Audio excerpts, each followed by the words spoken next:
Hey guys, Virginia here. I would like to welcome you to the COLAB, the Central Ontario Laboratory. We are here to educate, inspire, and activate. Welcome to the COLAB. Hey there, I'm Virginia. This is the hair that lives on top, and today we are going to be talking about resumes. That's right, resumes. Everyone loves resumes. I'm Jamie Doran. I'm the Executive Director, Research, Innovation, Entrepreneurship here at Georgian College. And I have a lot of experience with resumes on both sides of the table. So, ooh, that's exciting. That's a good way to start this, to know that you have done it for both sides. You've been reading resumes and also you've been writing resumes. That's right. So we figured that, it's the springtime. The spring was just like 2 days ago. And then a lot of students out there are thinking about applying for jobs. So they may be wanting a co-op position, or they're graduating and now they want their dream job. So, and many times in my past, I've had students come up and ask for tips and tricks about resumes and how to get jobs. So we're hoping that we can share a little bit of that with you. And then, Of course, Virginia, you've had your share of applying for jobs and experiences. And Oh my goodness. Do you know what? My least skillable skill, my least, you know what? I'm just really bad at writing resumes and cover letters. Talking about myself is one of the most uncomfortable things that I can be asked to do. So when I try to write a resume, I may have, like 10,000 skills that I could give to this job, but Am I able to talk about them? No, because I feel embarrassed, and I don't know why that is. And I'm sure there's lots of other students out there who feel the same way. It's really hard to talk about yourself on a resume and like be concise, and so that's probably where we should start with like how to even pick the stuff to put on a resume. Yeah, that's a good idea. And so, big tip. Okay, tip number one is, a lot of people would say, I got to create a resume because I want to apply for some jobs. But actually, you're not creating one resume. You're creating as many positions or jobs you're applying to. You're creating that many resumes. So if you got 10 prospects, you're creating 10 resumes and 10 cover letters. The goal is to tailor it to the job, right? That's right. So you got your basic resume, which is going to include your your what we call like the keystone information about you. It's like all the basic facts. So Virginia knows this, and this, went to school here, had these jobs, right? That's the basic facts. And then pepper it with, or decorate it with, a few little details in there that may catch someone's attention. So that's your basic resume. And that's what every resume program out there, that's what they teach you to create. And that's very good. And then the next step, to go the one step further. It's a good start. It's a good start to get that started. But yes, it's not where you want to stop. You want to get your basic resume started, and then you want to find a hat, and you put that hat on, and it's the hat of the company that you're applying to, or the job you're applying to. And like, we can change the background. So let's say that let's say I'm applying for an office job, and I want to be like a clerk or a coordinator in an office job. So here, office. Okay, now I'm in the office.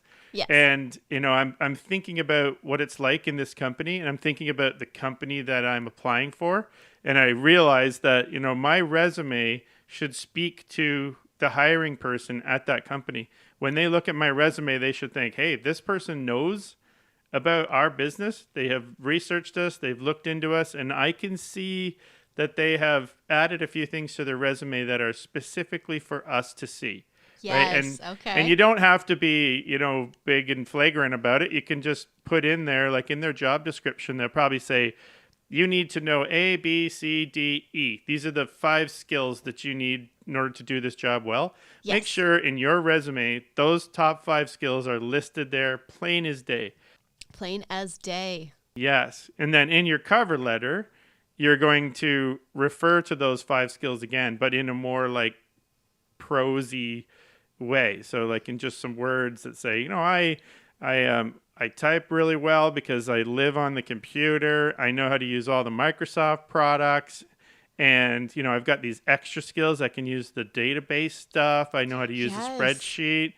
And I could do some video editing on top of that, right? So just Mm-hmm. some of those 5 things that maybe they're looking for, and you kind of make sure you mention it in your cover letter as well, Very cool. clearly in the resume.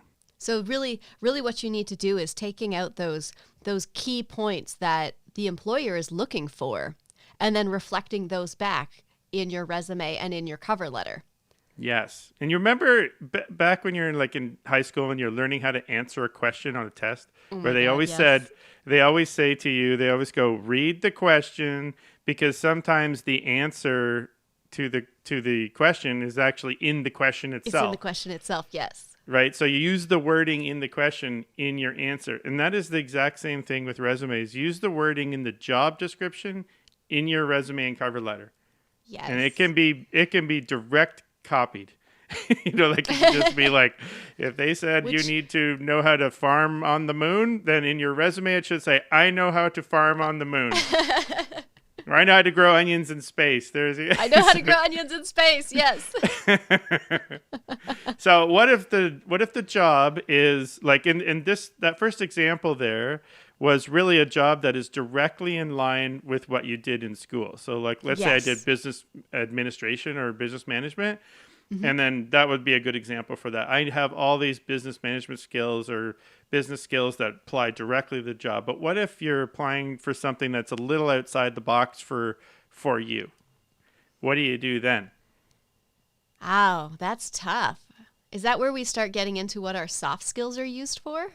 Yeah, that would be good. That brings up a good point too. Is some of these little things that we have training in or we participate in, like a workshop or an extracurricular activity. Those things go a long way on a resume, because you have to think that if you're applying for a job, probably let's say there's 100 other resumes, and they have. Remember before we said the job description has A, B, C, like 5 things. Yep. So probably every one of those resumes, or almost all of them, have those 5 things. So that means that you're in competition with like at least half the pile of resumes. So in order to stand out, you have to have a few extra things in there. So, if you said I have training working at heights, awesome. Or you'd be like, Yes. I participated in a workshop on how to do coding. Awesome, right? Yes. Or I was in a soft skills class, or one of my classes at school, we learned soft skills. Mm-hmm. Awesome, right? Because these little things mean a lot. Pointing out things that you have done that you weren't made to do for college, or you weren't made to do Right. for school. Like you went to go to that coding class because you wanted to learn more. Yeah. That shows initiative. That's showing that like it's not just that little bit of what you're learning in class, is that you're really interested in it and that you really want to push those boundaries, that you Yep. want to learn more. You're an active learner and you're investing in your own future and your own skills and knowledge. Absolutely. That's great. That's okay. I'm not sure which tip we're on now, but let's say tip number 2. 3? 3? Okay, Three. tip I 3. think it's 3. Okay, 3 here is on your resume, right at the very top, write a goal statement. And it can be one sentence, but that sentence should speak directly to that hiring company, the hiring manager. And it's about you. So it's very, very personal. It's like, I intend to grow onions on the moon, and it's like, this is very important to me, and I feel like this job is a step in the right direction. That's why I'm applying to this job. So Yes. so that's that was a crazy example. But if you say, one day I want to lead up a marketing division, maybe that's your goal. One day I'm going to be a director of marketing at a company, and I'm applying to your company because this is directly related to that, and I know I'm going to get these kinds of experiences, and it's going to be great. That sentence alone, if you write a really good one there, can get you an interview. Awesome. Tip number 4 is realize that your cover letter and resume never get you hired. No one ever hires anybody just from a cover letter or resume. You have This to is true. get the interview.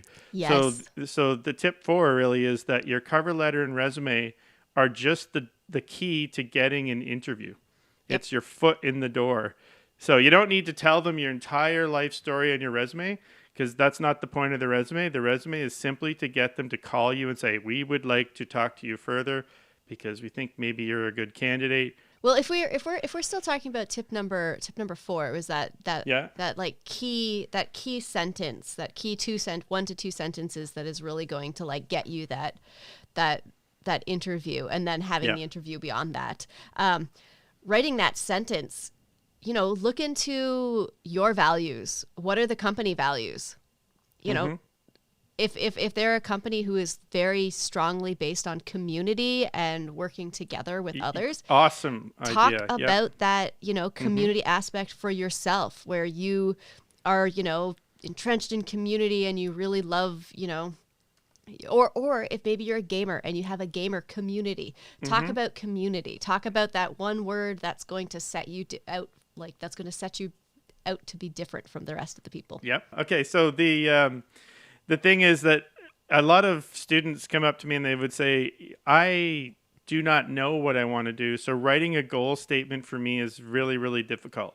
Yes. And yep, totally get it. But if you stop thinking about trying to plan your entire lifetime, which is very, very difficult, think much more short term, like, 1 year from now. You say, what is it in 1 year that you want to do?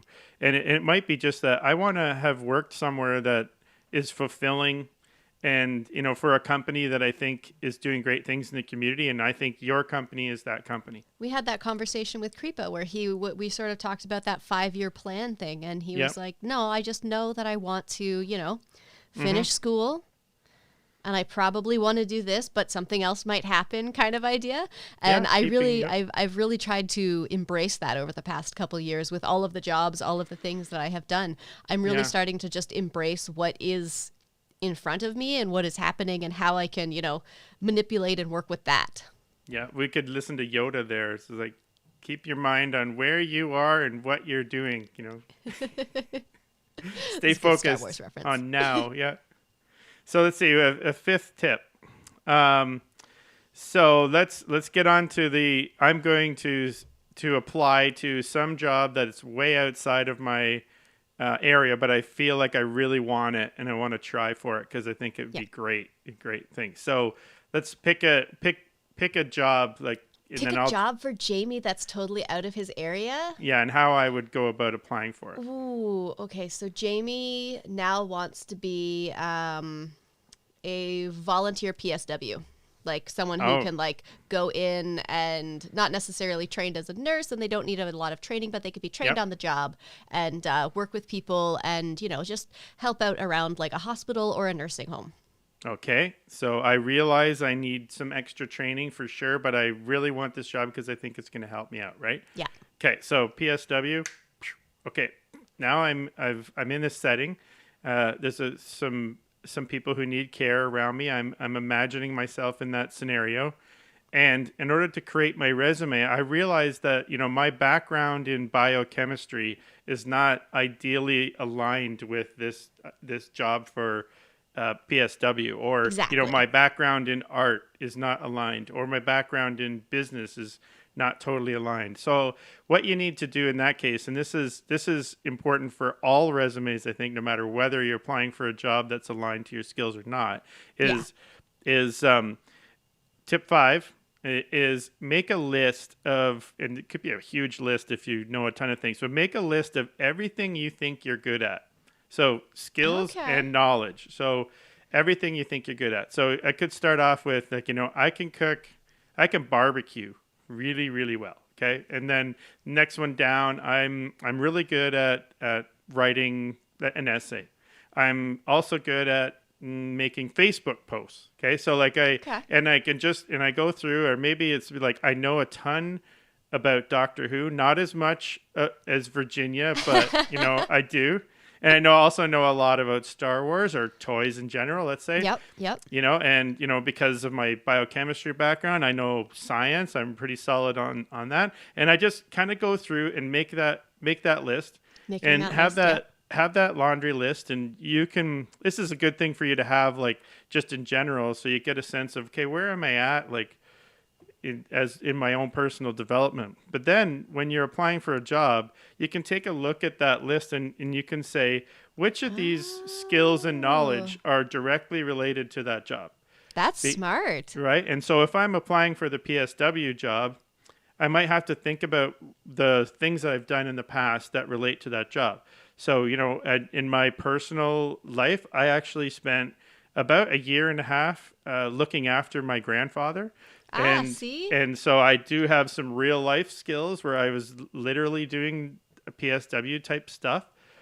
And then maybe there's some other skills like first aid. What if I did a first aid course? Or in my cover letter, I could say I'm signed up. Let's say I hadn't had a first aid course, but I'm signed up for a first aid and CPR course. I'm taking them in April or something like that. Okay, so talking about your future skills that you are still building in order to still get this job that you're looking for. That's excellent. That's a really excellent advice. And then back to that goal statement that we said before is that you can make a statement to say, I realize I'm not, I don't have every skill here, but I have the passion and desire to do this at a very high level. And, I'm going to do amazing at this job. And, and I'm also say if I was going to go back to school, I could say I'm going back to school for this. Mm-hmm. And this is going to really help me out in my career. I think that's one of those important things where you may be applying for a particular job that might be up here. And sometimes you'll get, a message back being like, oh, like we're not interested in you for this position, but we had an interview with you and we would still like to have you on the team. Yep. What about something that's, like once or twice a week, a short internship kind of idea so that you can start gaining those valuable skills that you want so badly. Mm-hmm. So I've seen that happen a lot. I've seen it happen tons, especially with coders and web dev, that sort of idea. People just want the skills. And if you're just out of college, you're fresh out of college and you're like, I want to do this so badly. And everyone's like, I would like you to have 5 years experience, please. And you're like, but how do I get 5 years experience? It's contract jobs. It's little things here and there. It's building stuff on your own. Being able to show a portfolio of things that you have made is an excellent way. So even if you're not, if you're not working at a job, build some fake websites for some fake businesses, or better yet, find some businesses who have really, really terrible websites. It's not hard to do, I promise you. And just build those out the way that where you could say like, well, this is what I would like their website to be. So you can show that you have that initiative, that you have that creativity, and you can really push that. So having that portfolio that you have built of your own initiative is a really important thing to do. That brings me to tip number 6. Tip number 6. Are we 6? Woo! Tip 6 is people always say, how long should my resume be? Oh, yeah. I don't know that. I don't know the answer to that. Okay, so that's a tough one. And keep this is a rule of thumb. Okay, so how many decades old are you? So if you're 10 years old, you're 1 decade. If you're 20 years old, you're 2 decades. Okay, and if you're between 20 and 30, you're into your 3rd decade. Okay, so count how many decades you are and subtract 1, and that's the maximum number of pages your resume should be. So my resume can be 2 pages. If you're between 20 and 30, your resume is 2 pages long plus your cover letter, so that adds the 3rd page. Okay, awesome. And then that will force you to be very concise. And like I could put a library. People who are reading your resume do not want to read a library about you. They just want to get a sense of it. Remember, it's about getting that interview, so you don't need to tell them your life story. I have a question. Okay. How much work experience? So let's say I've had like 20 jobs over my 20 years of life. I changed my job once a year. Maybe I moved a lot, whatever the case was. What if I have like 20 jobs? How do I pick which jobs are the right jobs to show?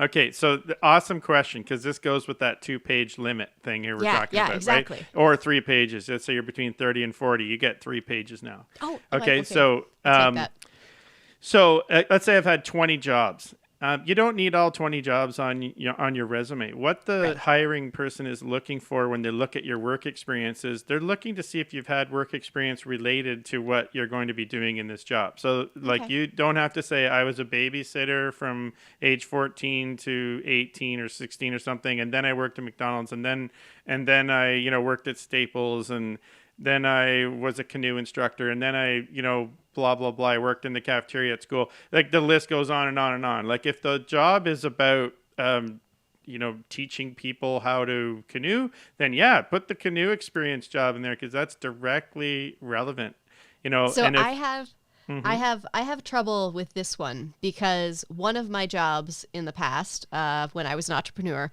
was I was a clown. And I have always found that when I try to put the fact that I was a clown on my resume, people are like, no. yeah, But for me, when I think about being a clown, I think of the relevant skills yes. that are important, like my ability to be entertaining and be around people and accept whatever is happening in the situation. If we've And had be 3 babies go to the entrepreneurial. bathroom and the one time, it is a thing. You just have to sort of jump at it, and it has skills to it. And I always had trouble deciding on like, how do I think it's important that they know that I was an entrepreneur, that I ran my own business, but I was a clown. So I Yeah. started having to think about that, being all like, okay, well, in this case, the entertainment side of things was very important. My personal skills and my ability to deal with situations that would, be out of this world where people would just demand that you paint the child's face, even though you are closed up, everything's locked away, and you're leaving. You're literally leaving. Yeah. So those sort of things. So sometimes, I guess, is it all right to, even though the job may not be directly related, but what about those skills that you Yes. feel are related to 100%. the job? So back before, one of the tips was have that list of skills and knowledge, and then Yep. extract that out. I actually like seeing that on a resume. So like one section says skills and knowledge, and it's a list of like 8 bullets or something that are directly related to the job posting. So if it was, one of the things you needed to do was engage with adults and children, you'd be like, I know how to engage adults and children is one of my skills. And then down in the job section, you're going to be clowning, where I bullet point worked with adults and children to, do X, Y, Z. And so it all needs to tie together like this nice little story. So Nice yeah, little a story. job Okay. that provided you new skills and knowledge relevant to whatever you're applying for. Yes, that would go in there. Okay. There- Yeah, that's there one are of those some- important things. There, you do bring up a good point though, because some people who review resumes, they'll look at job history. So like if you've only worked at this one place for 2 months, and then another one for 3 months, and another one for 6 months, so you've never had a job over a year. Yep. That it might show that maybe you either quit or you get fired, or maybe that's what the message is to those hiring managers. So if you have jobs like that in your cover letter, call it out. Say you'll notice that I had several short-term jobs. The reason for that is, I was a student, I was working part-time, and Perfect. one of my jobs was a bad fit, and the other job was only a 3-month contract. So just get that out of the way, so that if somebody has that question in their mind, they get the answer to it, and they Awesome. can get right back to like, yes, you're a good candidate. Cool. Yes, that's excellent. Wonderful. This is the resume secret weapon. Okay. I'm glad. Okay, I'm ready. The resume secret weapon, we call this tip. Okay, so imagine that, this is a very morbid thought, but imagine that you died today, and tomorrow your friends are talking about you.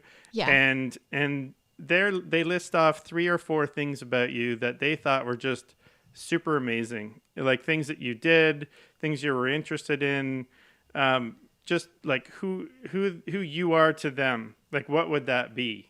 And it can be all kinds of stuff. Like, it could be, I loved that she had such a passion for horses. In her spare time, she, went to ride a horse all the time. But it could be like for you, Virginia, somebody might say, Virginia knew more about Doctor Who than anybody I've ever known. And she made me love Doctor Who because she loved it so much that I decided to check it out. I'm a solid converter for people to Dr. Yes, Nate. Is right. a And fact. so think about those kinds of things. Ask your friends about that.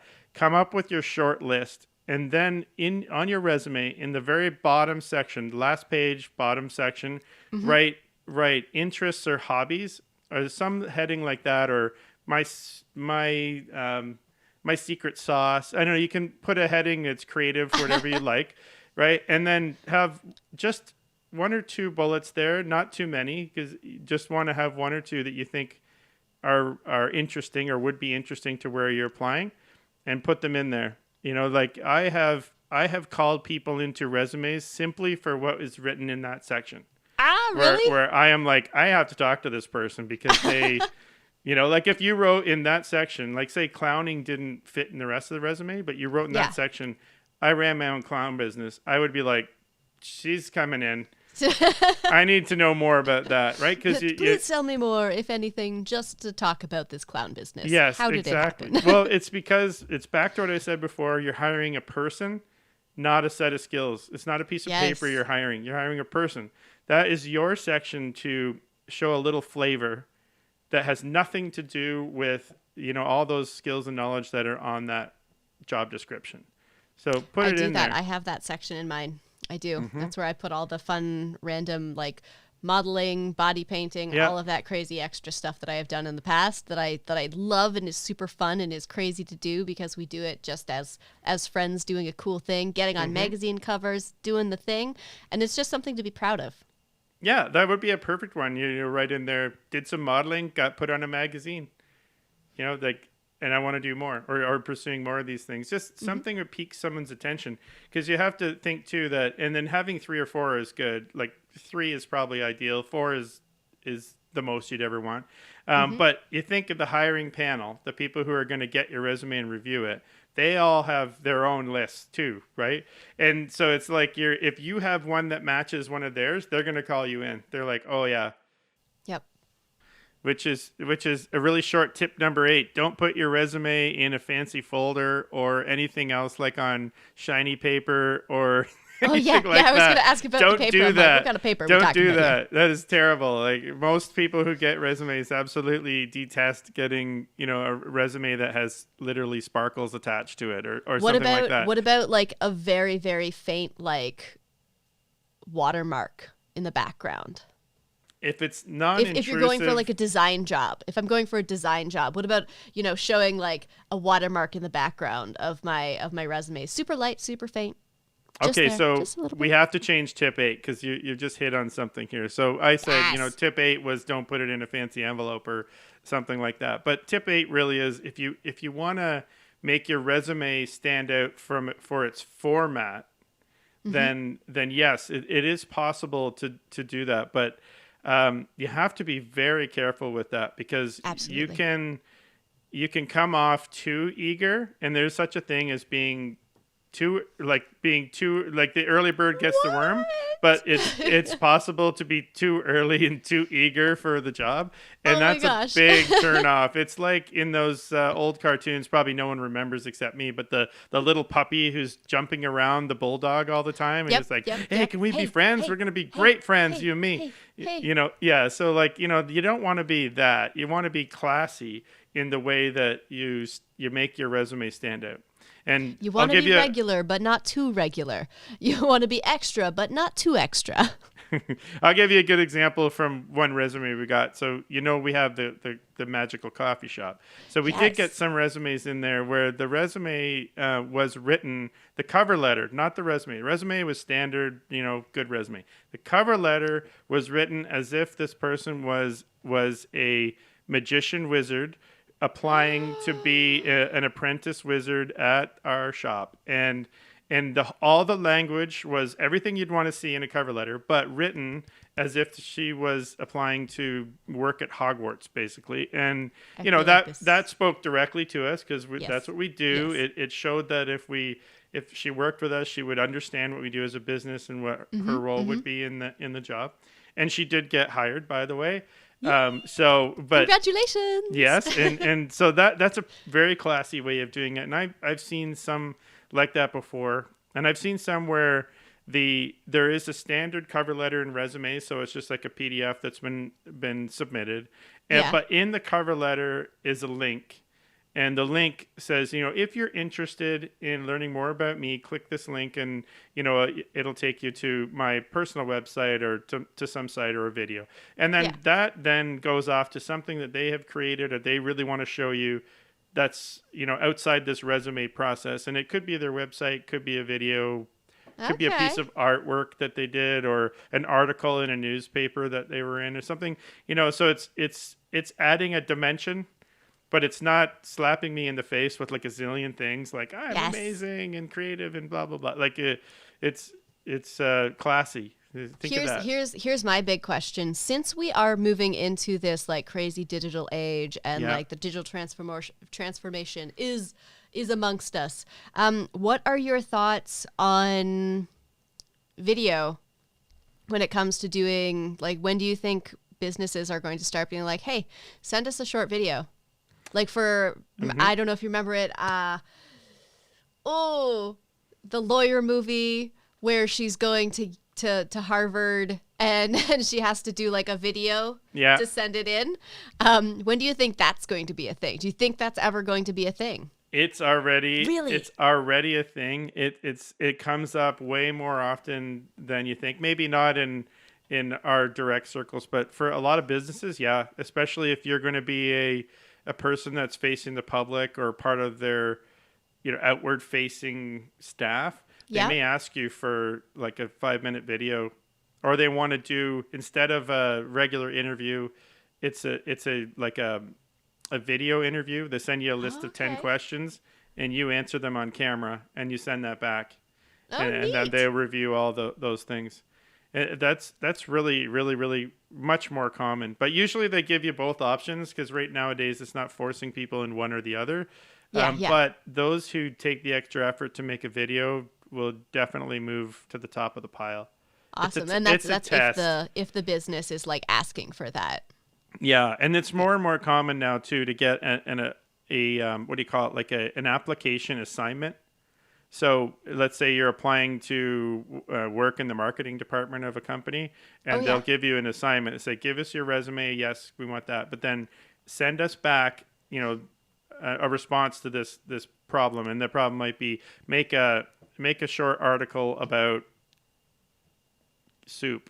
And and make it good, and then something boring like something straight up, and then you have to come back and you have to kind of do a bit of research about them, what their voice is, and then give them something back that they're going to look at and go, love that soup article. I like this. It's delicious. Yes. Yeah. So it's that is becoming way more common. Okay, cool. Yeah. And then let's go to tip 9. I know we're getting... There's a 9th tip. Is this our last tip? Okay, it could be. It could be. But tip 9, I get 9 fingers up here. Tip 9 is go over your social media before you apply. Yes. So go in there and realize that your personal brand is your entire internet footprint, not just that resume that you submitted. And especially for jobs where you're going to be given responsibility, your employer or prospective employer will be checking all that stuff. So they're going to go and just do a quick Facebook search, Instagram, TikTok, whatever they can think of now of what they might find. Everything. They check and just do everything. a quick scan, right? And then they suddenly they find out that you're pro something or other that's totally against the company. It's like, nope, sorry. And so that's an important thing to consider. The top sites that people typically check are Facebook and or LinkedIn, and Twitter. And Twitter, yeah, that's true. Because all of that is just like a public bubble. Yes, and LinkedIn is a good spot for you to kind of elaborate on your resume. So your resume that you're applying to the job is that nice succinct thing, the 2-pager or whatever. But LinkedIn can be a little bit more robust, right? You're gonna have every job in there maybe you had, or it's got a description of what you took in school, like where you went to school and all that. So, and it's got a picture, and it's got maybe some posts that you've done because you're interested, or posts you've shared. Yep. Right, and then so somebody can see your feed. So take a look at that because and get rid of anything that you think could be seen as negative. Could be detrimental to your. Yeah. Mm-hmm. Yeah. And then at the same point, when you're doing that, I think you can sort of take another look at yourself and really see what your values are. And if your values do not match with the company that you're trying to work for, perhaps it's not a good fit for you. 100%. 100%. And then, go on LinkedIn and look at their company profile on there and see what's up there. Good stuff here. And you know what? We said 9's the last one, but I got one super short one. All right. It's one number last tip. 10. It's number 10. So now we can officially call this the top 10 resume tips and tricks from the COLAB. So top 10, the number 10 is be brave. So when you are applying or looking for jobs, don't look at it like with blinders on. Look at the world and say, pretty much anything I want to do, I can do. There's a pathway to get there. And so be brave when you're applying and going after jobs. Follow your heart and your passion, and then you will get it. Yeah, it's a super important tip. I like that. That's probably the most important tip, to be honest with you. All right, so let's recap on what we've learned. Mm-hmm. We've learned a lot of our 10 tips. Jamie, please list off all 10 tips in succession. Oh, I will gladly do that. No, so instead of doing that, what we'll do is we'll put a slide in, like right here. Oh, I like that. Here's That's the a good slide. idea. So here's the summary of the 10 tips, and and you can take them all with a grain of salt. But I've seen a lot of resumes over the years, and I've written a lot. And I know when I didn't get the job and when I got the job, or when I hired the person or didn't hire the person.